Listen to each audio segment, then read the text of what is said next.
I am Eric VanSickle with Waverly Newspapers, and of course we're here talking about Cubs baseball because the Cubs beat the Pirates on Wednesday night by the score of 4-0.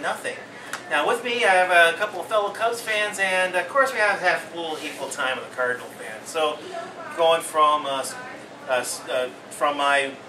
left here we have Gade. He is a software programmer at John Deere, and he's also the Ward 3 City Councilman in the City of Waverly.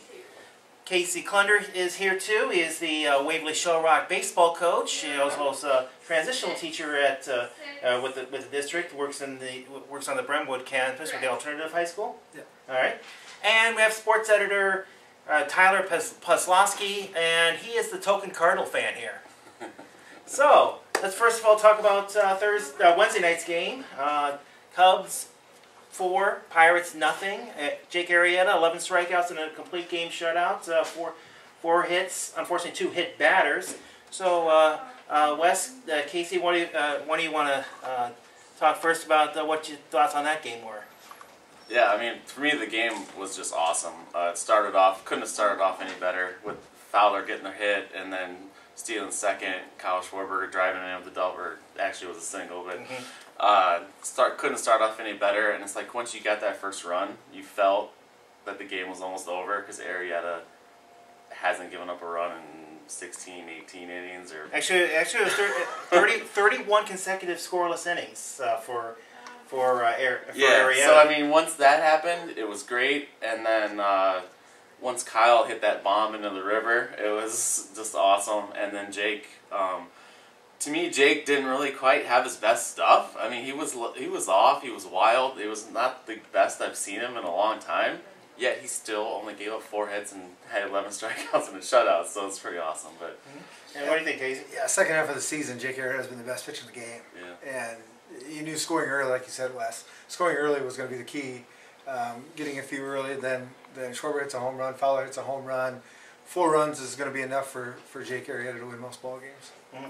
And the thing that I took out of it, even though Arrieta did not have his best stuff for the 5th and the 6th innings, the way he worked himself out of it, especially when he got the bases it was bases loaded and 1 out, and ball hot smash right to Russell that ended up loading the bases, but then another hard ground ball right to Russell, turns to 6-4-3 to get out of that inning, and then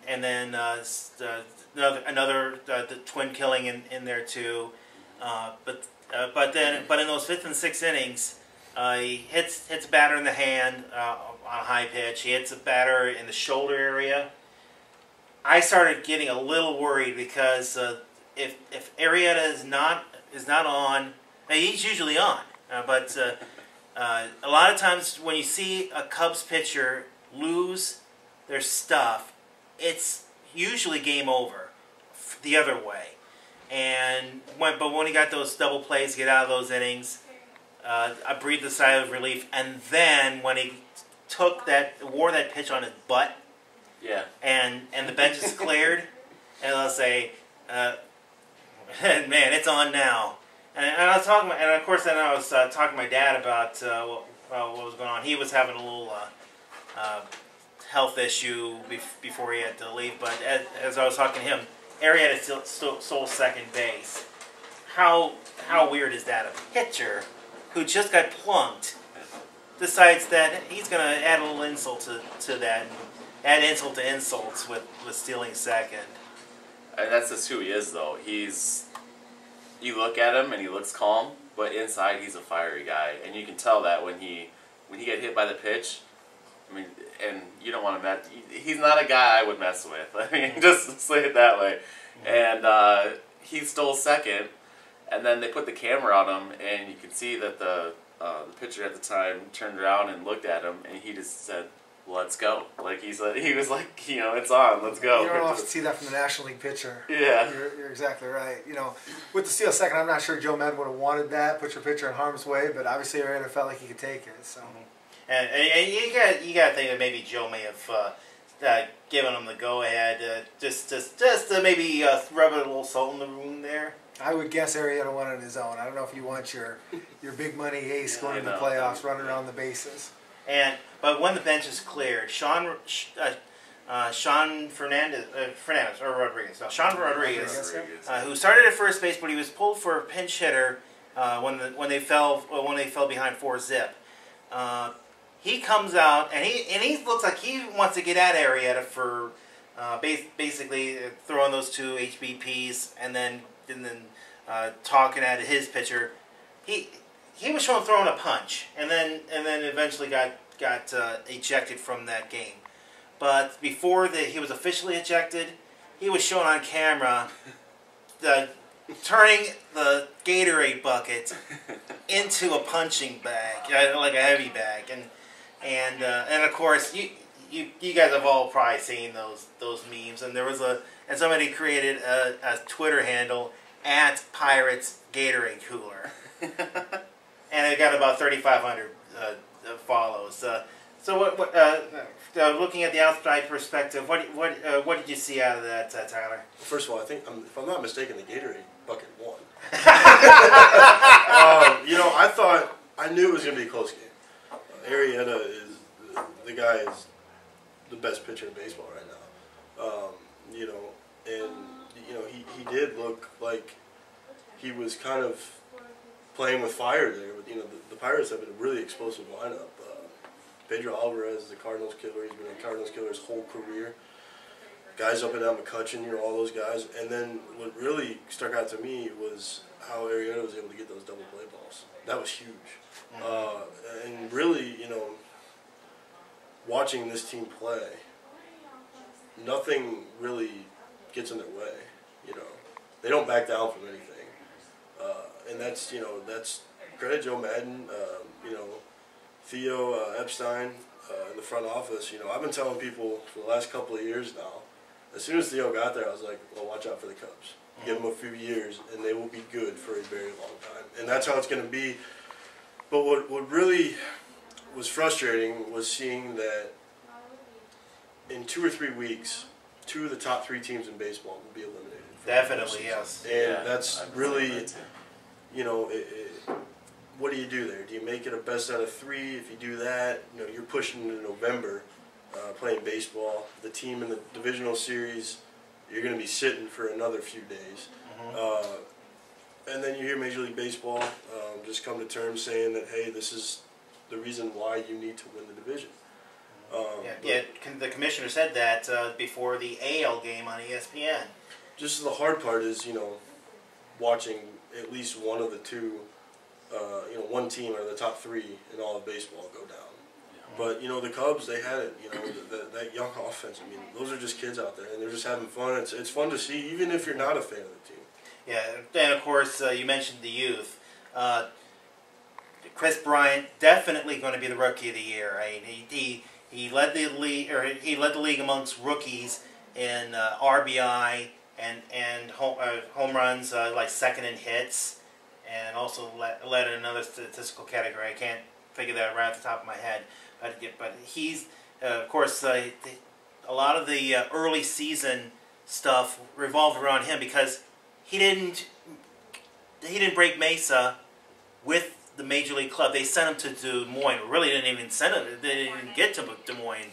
A couple weeks in, he was brought to Chicago after 13 days in, so that they could basically keep his rights for another year.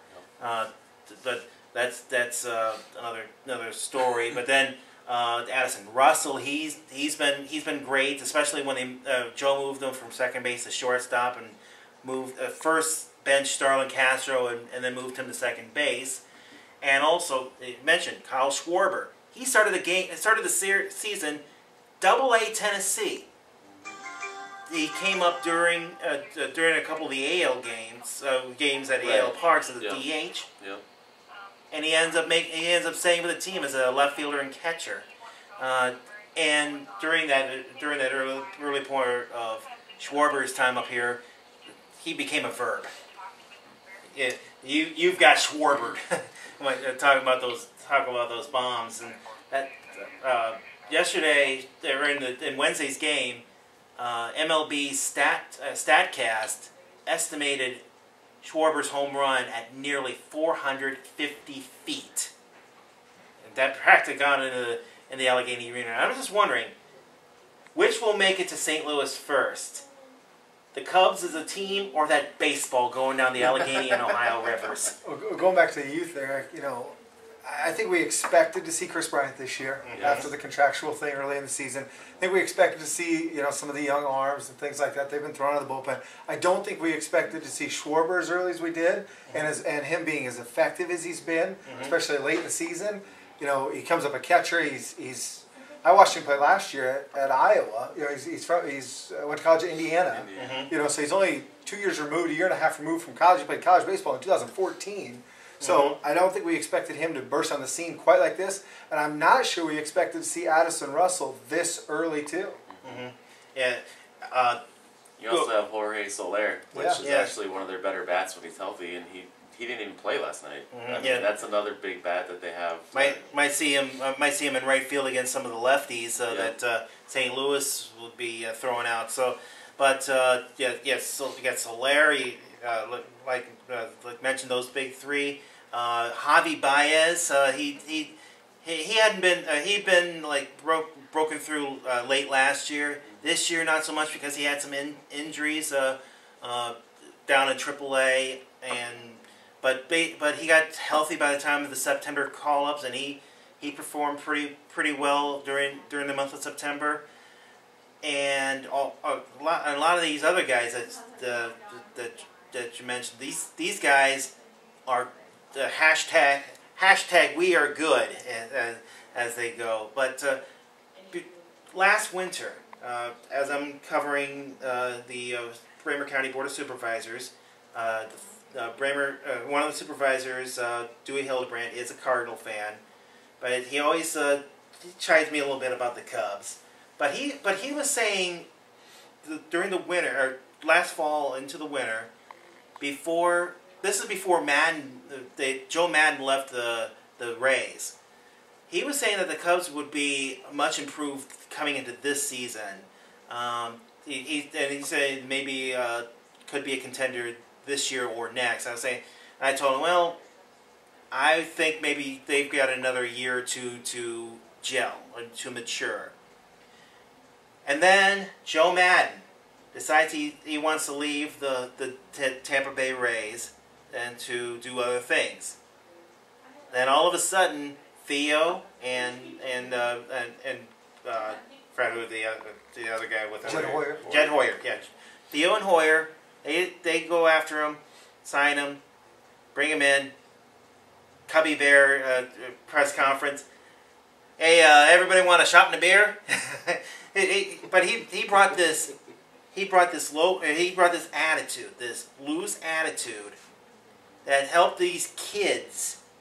And you got an infield of like 26 and under. The oldest is Rizzo at 26.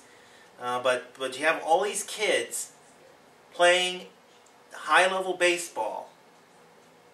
I don't know if they would have done it under Renteria. I don't know if they would have been able to do it under Swain. But under Joe Madden, he's able to flip the right switches. And he's got flexibility in this roster right now. Against lefties right now, he can go Baez, and right now with the way they're playing defense, he moved Bryant to the outfield last night, he put Listella at third. He can do all kinds of stuff. This is a Joe Madden built roster. It is, definitely. There's so much flexibility, like you said. I mean, Kyle can play catcher if they need him to, but they obviously have Montero as a left-handed hitter. But you put him in right and left. Chris Bryant has played every single outfield position and third.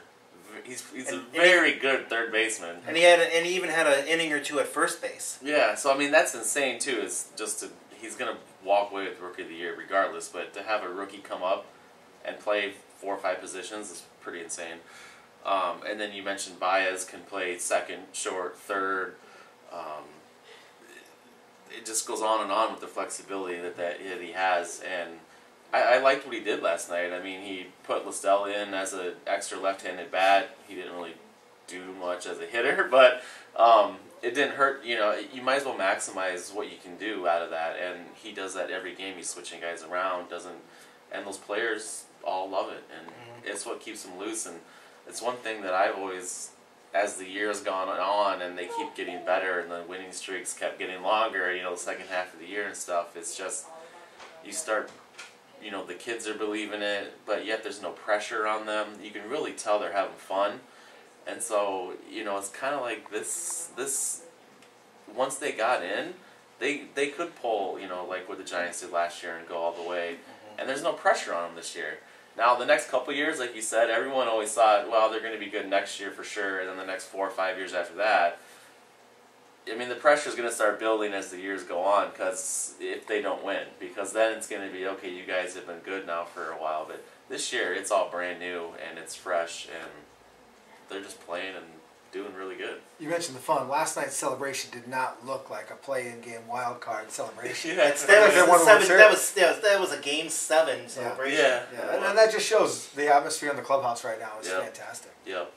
And of course, that doesn't help to have the manager being endorsed by Benny's Beverage Depot in Chicago. That's for those of you who don't know, the Benny's Beverage Depot is a Chicago-based chain of liquor stores that sponsor sponsor the telecast for the Cubs on Comcast Sportsnet Chicago, as well as they sponsor the leadoff hitter.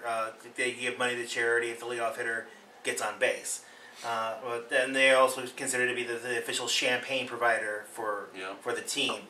But they also sell tons of cigars, which they had last night too.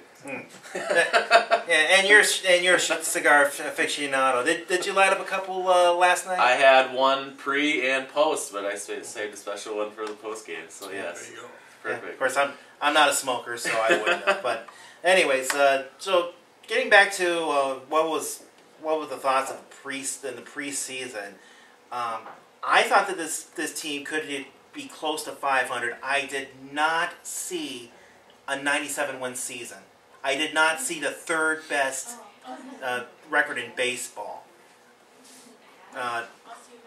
What about you guys? Casey, Wes, what do you guys think? What did you think before the season?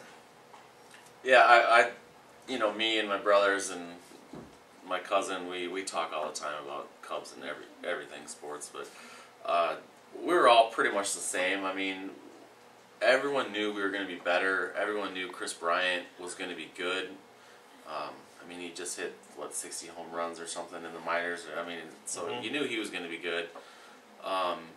You signed John Lester, so it's like, okay, we have a top of the line guy now. You knew Arrieta was good, but then he turned into like Bob Gibson? Yeah, absolutely insane since June or whatever it has been. He's been good all year, but I mean, since June, no one's touched him, which is insane. And then as I would say too, I mean, we all thought, okay, we're going to be over 500. We might have a shot at the wild card here and there. Nobody thought 97 wins. I mean, they have the greatest differential in baseball, the most, switching from wins. From last year to this year. So there's a graphic during Wednesday night's game that TBS put up. It was like a plus 24, plus 27 win differential. That win improvement over 2014 to 2015. What did you think preseason? And Theo's always talked about there's always that year when you go from being sellers at the deadline to buyers that you're going to have the big jump at some point. I think we'd all agree that it came earlier than what we thought. We didn't, like I said, we didn't expect Schwarber to come up and do this. I didn't expect him to be our second hitter, right now in most lineups. We didn't expect. I didn't expect Addison Russell to come up and be our everyday shortstop second half of this year. I thought it was a next year thing, 2016 thing. So we're getting some productivity. We're also getting some productivity from the back end of the rotation here, the second half of the season, that we didn't get in the first half. Hendricks has been a lot better. Hamill down the stretch has picked up, and Herron announced his retirement, and he actually pitched well his last couple starts too. So we're getting some better productivity from the back half of our rotation. So I knew we'd see the big year when we went from sellers to buyers at the deadline, but I didn't think it'd be this year. I probably thought it was going to be next year. Yeah, of course, Herron was one of those deadline time of the year deals. Ends up being the number five starter for the Cubs coming over from Miami. and then of course Jackson, also another guy acquired during the deadline era, and the relief pitcher. Sometimes names escape me.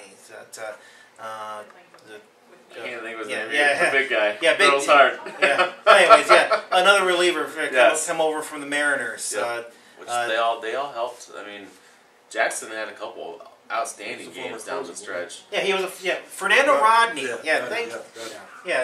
Sometimes they just pop right back. But yeah, Fernando Rodney comes over as one of the setup mans for, and Rondon. He had an up and down year. He had early on he had some issues, and then so Mott took over at the closer for a while, or they went by committee. But then Rondon found his slots, and he was able to get about 30-some saves. Not quite like Melanson for Pittsburgh, who had 51. Good thing they got up early. The Cubs got up early in that game Wednesday night, so they wouldn't have to worry about Melanson.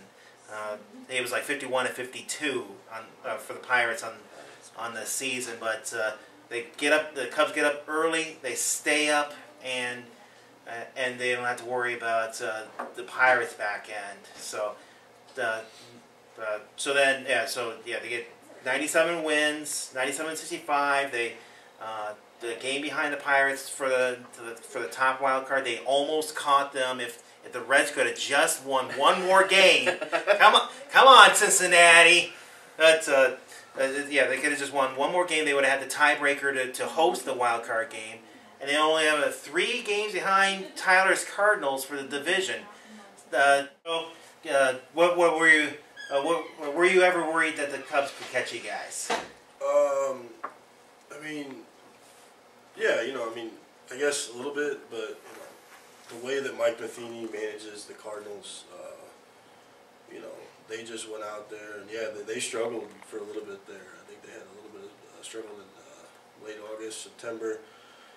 Then they were able to hold them off. I mean, there was a couple series there in Chicago that got real ugly. Kind of reopened rivalry.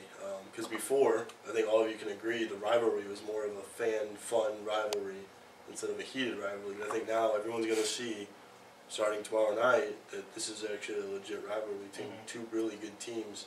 They're going to be good for a long time.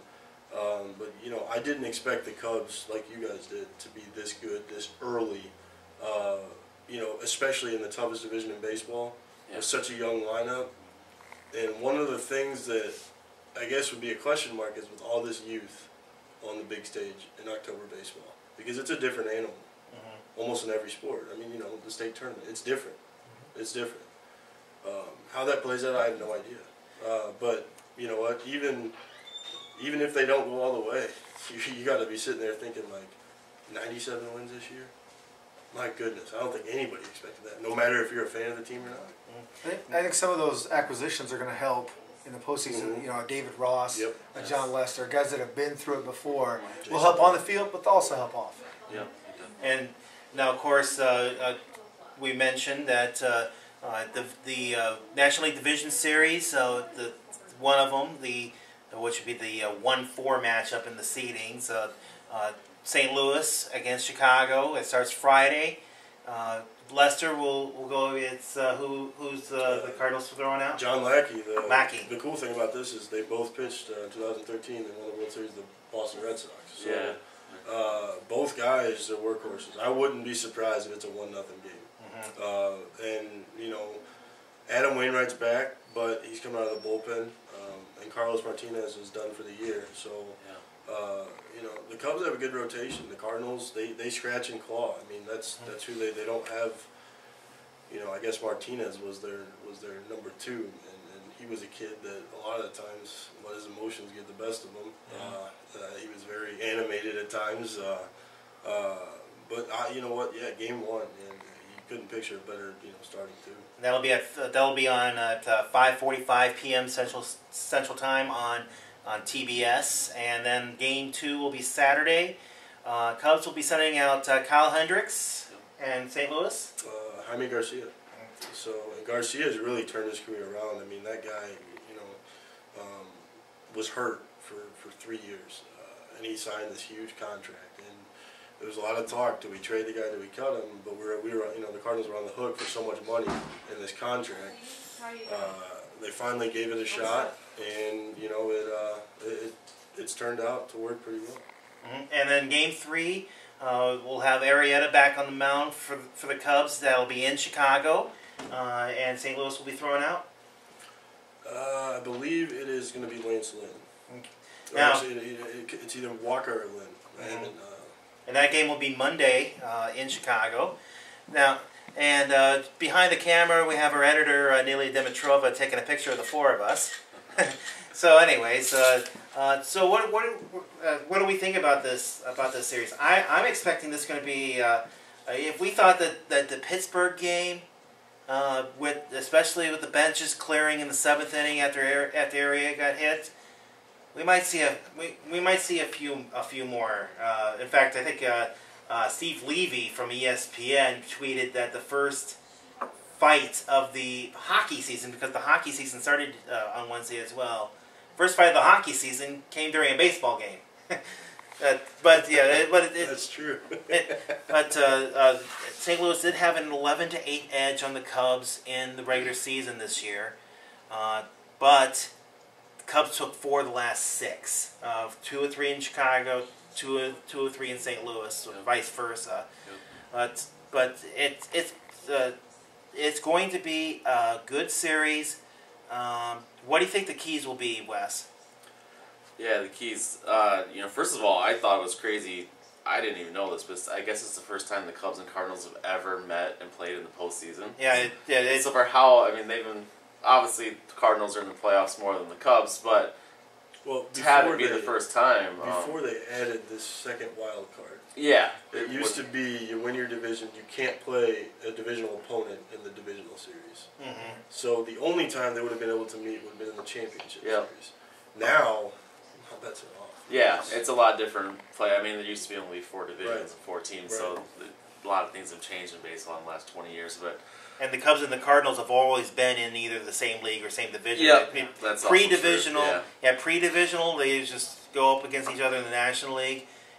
Between 1969 and 98, I think it was when they went to 3 divisions. The Cubs and the Cardinals were both in the East Division, as well as the Pirates. So even if it was under the pre-98 arrangement, the Cubs, Cardinals, and Pirates would all be in the same, or like 1, 2, 3 in the old National League East. And in that situation, only the Cardinals would have been in the postseason. So, and then of course before they added the second wild card a few years ago, the Cubs would have just been a little short. Yep. So, but getting back, what do you think the key to me, you know, the keys. It's a lot like the Pirates game. I mean, the Cubs have 3 solid starters. It does hurt, I would say, a little that Arrieta had to pitch last night just because he can't go right away in the Cardinal series. So he's going to pitch Game 3, probably only pitch 1 game in the series. But Lester's a pretty dang good guy to have in your leadoff starting pitcher in Game 1 and then in Game 4 if needed. So you know, I feel confident in the pitchers and Lester. Hendricks has done good, like Casey said, during especially the last part of the season. You got Arrieta in Game 3. If the Cubs if they can win one of those 2 in St. Louis, with Lester or Hendricks, and then have Arrieta coming home, I mean, that's going to be sitting pretty good for that. That's your ideal situation. Yeah, definitely. Mm-hmm. And then with the young guys, I just feel good about the Cubs. I mean, I just do. We talked about how Soler didn't even play, and he's another big bat in their lineup. So no matter who gets thrown out there to pitch against them, they're going to have an offense that can combat that. But, I would agree, the first game, just like last night, I'm expecting to be a low-scoring game. You never know, though. Sometimes those turn into, you never know. Mm-hmm. But I would expect low-scoring games most out because, there's good pitchers on both sides. There's obviously good players on both sides. I feel a little better maybe than earlier in the season because the Cubs did take 4 out of 6, you know, kind of down the stretch. More of what the team's lineups are like now and how the Cubs were playing better. So should be a pretty even matchup, but hopefully the Cubs can pull it out, and that's what I'm going for. I'm thinking more what will happen in the middle of the lineup, especially when we're talking Bryant, Rizzo, maybe Montero, and of course if Schwarber does play, of course he's only been playing against righties of late. How some of those guys handle themselves against some of those Cardinal pitchers. Basically, what the bats can do. They've got to score runs. They struggled a lot of times, runner on third, less than 2 outs, coming down the stretch. They didn't have to really worry about it too much on Wednesday night because Schwarber had the big opposite way single to score Fowler in the first inning, and then he had the bomb under the Allegheny, and then Fowler also had a homer. So yeah, those two guys, yeah, the top of the lineup, if they can set up very good, and if the guys in the middle can bring them home, that'll be the edge. It also depends on what the Cardinals can do in the middle of their lineup too. What do you think, Casey? Well, I think it's a pitching matchup thing from game to game. I think we talked about the flexibility earlier. You're going to see a lot of different lineups, and the thing that Joe Maddon's willing to do is he'll switch in the 5th inning. You know, if the Cardinals go right or left late in the game, you know, here comes 4 or 5 different guys. You know, we haven't even talked about Coughlin yet, and he was our 3-hitter for most of our year. And you talk about defensive flexibility. He played second base during the longest winning streak of the season when we go back-to-back series with the White Sox. So he's at second base. So we can do all kinds of things that, you know, unfortunately for us, the first game we're going to have to do without Montero's bat, at least early on, because we're going to start David Ross, the personal catcher for John Lester. So, you know, that's one of those things we'll have to keep an eye on if Ross can hit Lackey, although he caught him quite a bit in Boston, which probably, you know, has an advantage there too. But so we have some flexibility. We can do some different things in the middle. But yeah, as far as our offense, scoring early has been the key to our 2 long winning streaks. You know, the one in the middle right after the All-Star break and the one here late. Scoring early when Fowler, Schwarber do their thing early on, the Cubs are very tough to beat. What do you think the key on the Cardinals end? What do you think the Cardinals need to do in order to hold off the Cubbies? Well, you know, the Cardinals haven't been healthy all season. Matt Adams, Adam Wainwright, Yadier Molina. I mean, so many guys have gone down, and they're just getting Yadier Molina back, who tore a ligament in his thumb. He's good to go. He controls that pitching staff. I don't think a lot of people realize how vital. I mean, you hear about it, but just watching him catch, he's going to be a key for the Cardinals. You know, Adam Wainwright will come out of the pen. He won't start, but he's coming out of the pen, pitch a few innings here and there. I don't know how much they'll use him. I think, you know, the younger kids, Stephen Piscotty, Tommy Pham, really turned on, and Jason Hayward, who really struggled, you know, all the way probably a little bit after the All-Star break, finally starting to hit the ball. The Cubs are going to be emotional. You know, they're going to come in high energy. I think the Cardinals just need to play their game. You know, the Cubs, you know, like I said before, they haven't been, you know, in 2008, right? But not these Cubs. You know, would you say the oldest guy was 26? Well, that's in the infield. That's in the infield. You know, these kids are young. You know, I mean, this is October baseball. I'm not saying it's going to be bad for them, but you know, a lot of the Cardinals, you know, they've experienced this before. I just think they need to play their style of baseball and not worry about, you know, the stuff on the outside that they can't control. But the thing about how the Cubs are right now, Joe Maddon has them thinking game to game to game. They aren't thinking about game 3 back at home. They're going to be focused on Friday and then Saturday, like they were just focused on Wednesday. And each game has its own flow and everything else. He has the kids focused on the game they're playing right then and there. They forget about the 25 game win streak that they had. They forget about the 3 or 4 game losing streaks that they may have. just try to get everything focused on one game. It's like one-game seasons for these kids. They have like 162 one-game seasons. Now they're going to have 5 one-game playoff games, so a playoff series. So basically, he's got these kids in the right mindset, and that's how they won the 97 games, because they are, even though they're young, Joe's got them focused. Let's take a quick look at the other playoff matchups. And the other National League Division Series is the New York Mets against the Los Angeles Dodgers. The Dodgers have the home field in that series. Mets have been a little up and down. So have the Dodgers. What do you think about Mets Dodgers? Yeah, mid-season I thought the Mets were dead. I mean, the Cubs swept them, I think. Yeah, they won all 6 games. Dropped them below 500 or something, and I thought the Mets were done. And then next thing you know, they win the division. So, but the Dodgers are really good, and you got Greinke and Kershaw going in a 5-game series. I find it very hard that someone's going to beat those two guys enough times in a 5-game series. So I got to go with the Dodgers in that one just because they're pitching.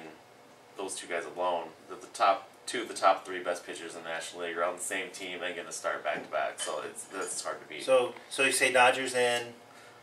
I would say Dodgers in 4. I'm gonna actually go Dodgers in 5, because I think that either one of those two pitchers is going to falter in New York. That's what I'm thinking. You got that long flight too. I mean, that's even with the travel day, it's a long flight. And last year, even when the Dodgers were playing the Cardinals somehow get the Kershaw. I have no. Don't ask me how. I have no idea. And after he was so dominant the way he was, it was just crazy. You can beat the Dodgers, but winning at their place is really hard.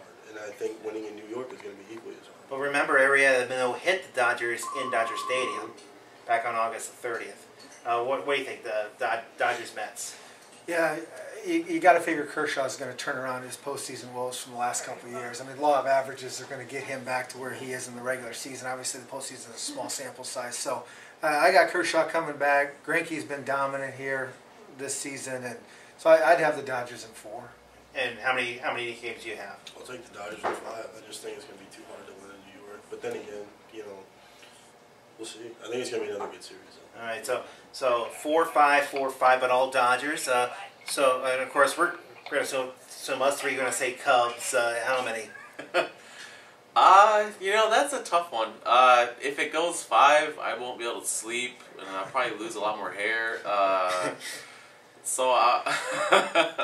For my sake, I'm going to say Cubs in 4, just because I do not want to go to a 5th game. I just don't want to. Sweep. 3. How can I follow sweep? Yeah, we're going to have to get 1 out of 2 in St. Louis, and that's probably going to have to be Lester. But you feel like you're chasing here with these first 2 games with Arrieta not going until 3. You feel like it's 1 on 2. Lester's our 2, Hendricks our 3. You feel like you're chasing those first 2. So somehow we got to win 1 out of 2 there. You feel real good about Arrieta coming back at Monday at home. And then we'll probably go back to Lester at home. I got to go to the Cubs, but I got to go all 5. Okay, but look at it this way. Even if the Cubs lose the first 2 games, you still can't feel. I mean, you still got to feel somewhat good because you get Arrieta in Game 3 and then back to Lester for Game 4. Both those games are in Chicago. Yeah. No. So I assume you're going to say you're going to go with the Cardinals. I'm going to go with the Cardinals in 5. In 5. It's definitely not going to be a sweep, but I'm going to go with the Cardinals in 5. All right. Let's switch to the American League quick.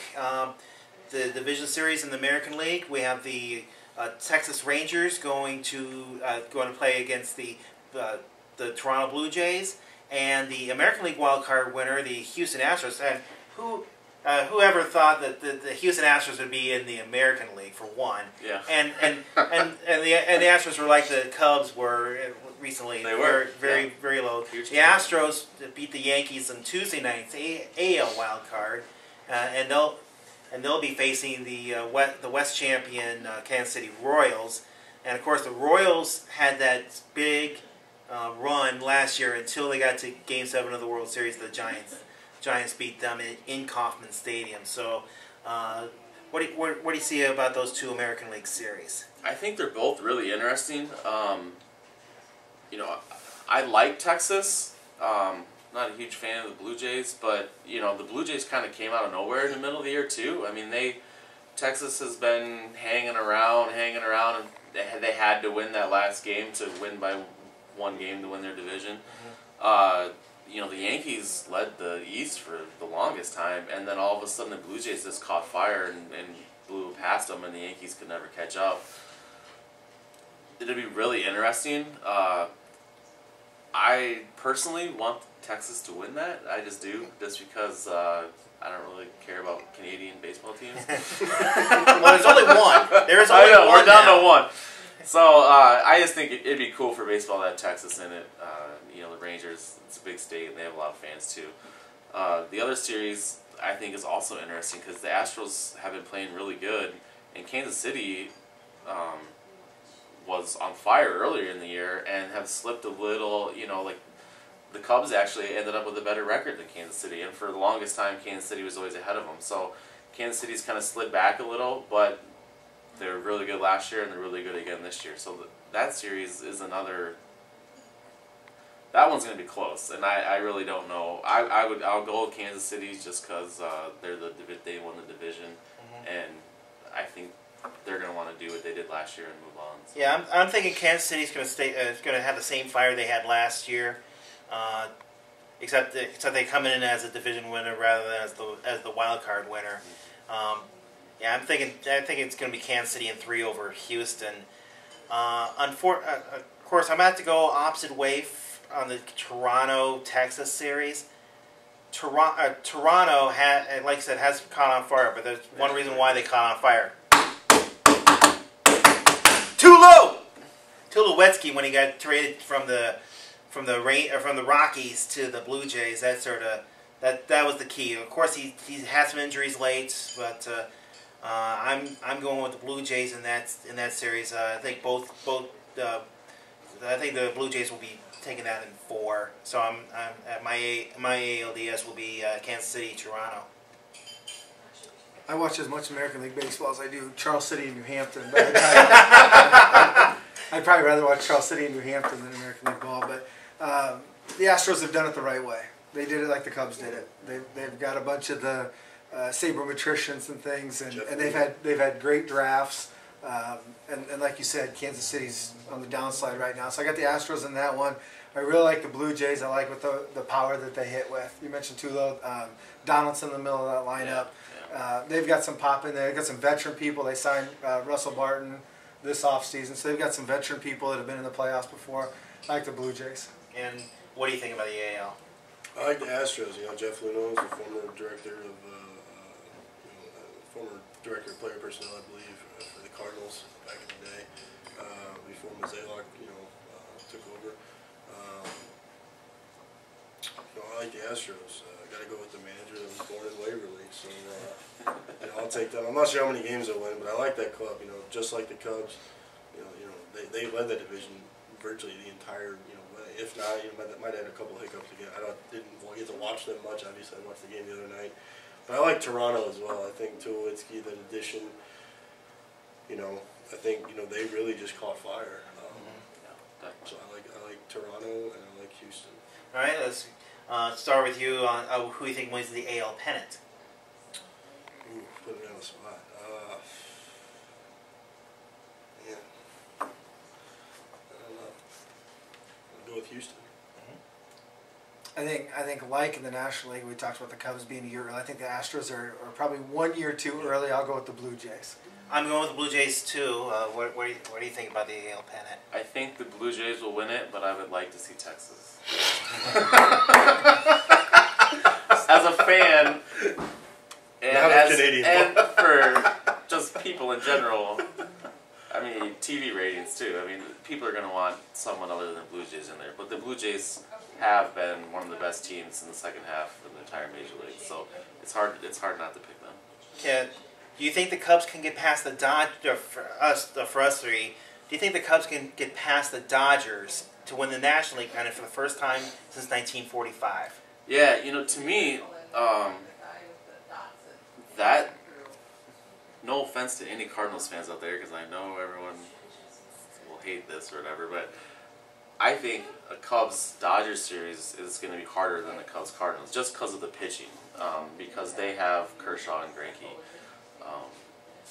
But, you know, I can't root against the Cubs, and I just have this feeling that even though it's a year earlier than everyone thought, that they are just playing without pressure, they're playing with fun, and they're playing with unreal confidence.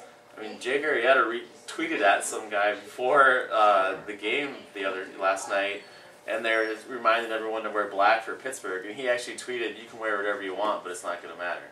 I mean, you never hear players doing stuff like that, but the Cubs are like that. They just know they're going to win, and Madden has instilled that in them. So, you know, I see probably Cubs Blue Jays in the World Series. I would love to see it to be Cubs the Rangers, just because I think that'd be cooler. But that's how it goes. Yeah, of course, I did say the Blue Jays would take the pennant, right? So just to remind me, but a Cubs-Dodgers NLCS is going to be a lot of fun to watch, especially when you have the 3 top pitchers in baseball, not just in the National League, in baseball, going at each other with the Greinke and I can't think of the Hendricks and Arrieta. That's going to be your top 3 for the NL Cy Young right there. Of course, it depends on how Lester and Hendricks and if they have the Cubs have a 4th starter for the LCS. Basically, how those guys will match up in their games. Of course, if I call how I call it with a sweep, we would probably of course we might see Lester again in Game 1. But if it ends up being 4 games, you might see Arrieta in Game 1, Lester against Greinke, Lester in Game 2 against Kershaw, and then you would have then of course you'd have Hendricks, and then probably might have Herron as the number 4 maybe, or they would just go 3 like have Arrieta 1, 4, and 7. I'm thinking that that game for the pennant would go 7, so I'm going Cubs Blue Jays for the World Series. Yeah, and some of it depends, right, on how the first series goes. If we can line up Arrieta like we'd want to, but you know, I'd say the Dodgers are much deeper on the mound than we are, starting pitching wise. Back end of the rotation is better than our H's of Hendricks, Hamill, and Herron. But that being said, Arrieta can certainly do what a Bumgarner did last year.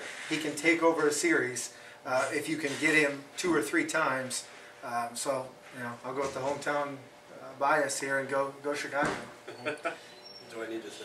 Hey, you're probably going to go with the Cardinals. Cardinals over the Dodgers. You know, until Clayton Kershaw can prove that he can crack the Cardinals, but he can crack all other 30 whatever teams, it's still amazing to me. Yeah, I like the Cardinals. Who did I pick in the AL? Houston. Yeah. For some reason, I picked Houston. I'm not sure why, but you know, Cardinals have been to 3 or 4 straight NLCSs. You know, they would trade with the Giants the last 4 years, I believe, and the team every other year would win the World Series. So Giants are in the postseason this year, but I like the Cardinals.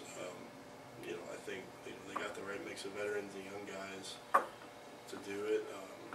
Again, it's all about staying healthy. You know, it's all about staying healthy. Picking the Cardinals at this table, that's the worst pick since you got up this morning and picked that pink polo. Hey, it is Breast Cancer Awareness Month. I was debating whether to follow it with the pink socks, but I didn't go with the pink socks. But hey, I'm just teasing. One thing that I think will factor into this division series would be the shadows of Busch Stadium. In years with the Dodgers being in the playoffs, they're the late game, the Cardinals are the early game. It's happened. So I don't know how big it'll be, but there are pretty big shadows. We also got to think of some of the shadows at Wrigley Field. Right, that's what I'm saying. The shadows will play. You know, evening.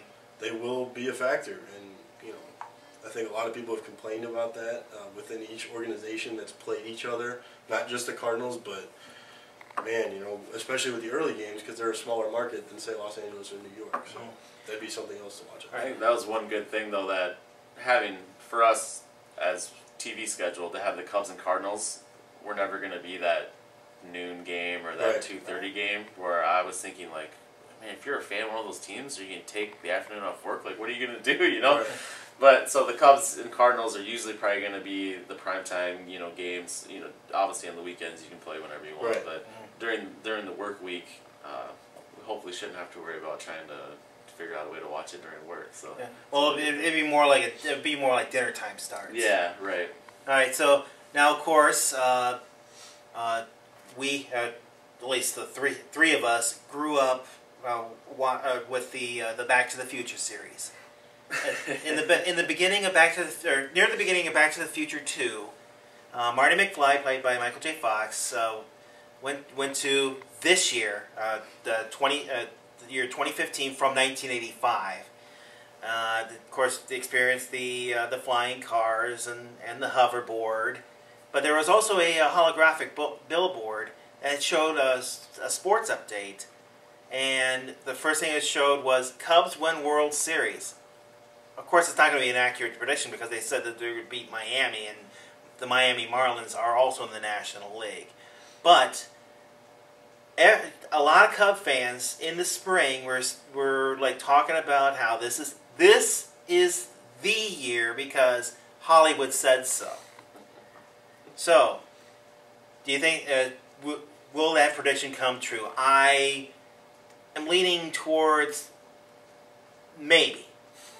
See, like I said, we talk about the youth of the Cubs, and of course the Blue Jays are about the same boat. But if it ends up being that Cubs Blue Jays series, even though you have 4 games possibly in the Rogers Center, Sky Dome, I think if the Cubs can win one of the 2 in Rogers Center, they could possibly sweep all 3 in Wrigley. I could go Cubs 5, and that will be really a party. If you think the Wednesday night after the Pirates game was a party, dude, Chicago's going to be a mess. Yeah. I mean, just from watching it last night, and that was one bar they showed on TV, but my stepsister. They had the Blackhawks too.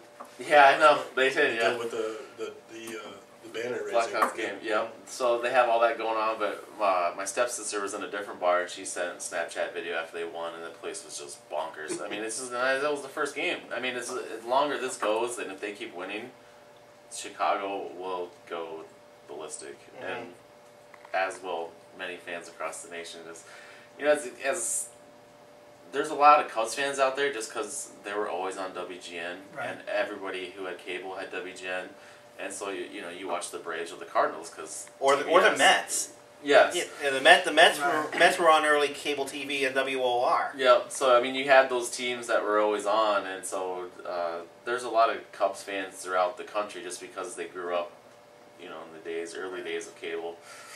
If you're around our age or so. Yeah, because I became a full-time fan of the Cubs in 1983 when my parents installed cable. Part-time because KCRG always showed the Cubs too on Sundays. Back to the Future Part 2. Do you think that'll come to fruition?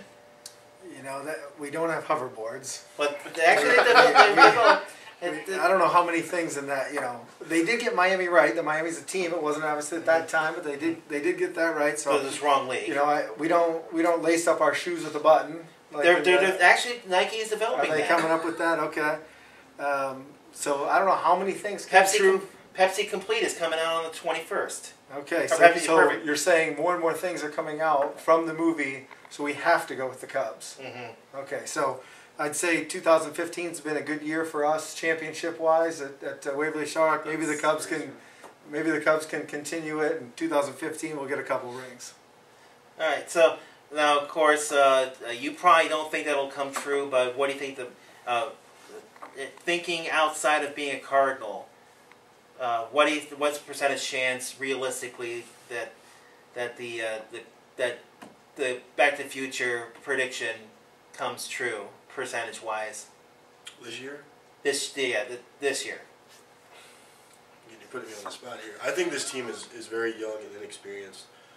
Even with a great manager like Joe Madden, you have to experience that. I know they have some guys. Jason Mott's won a World Series. David Ross, John Lester. Yeah. I think they need one or two more pieces. They need another stud pitcher like Arrieta or a Lester, that third pitcher in a rotation, and they need a veteran, a savvy veteran, whether it be in the outfield or infield, or in the bullpen. I don't know. To me, trying to think outside the box as a Cardinals fan, or not being a Cardinals fan, I don't know. But I will tell you this: the Cubs are going to be good for a long time. They will win a World Series in the next 5 years, if not more. So you're saying they're maybe 2 guys away?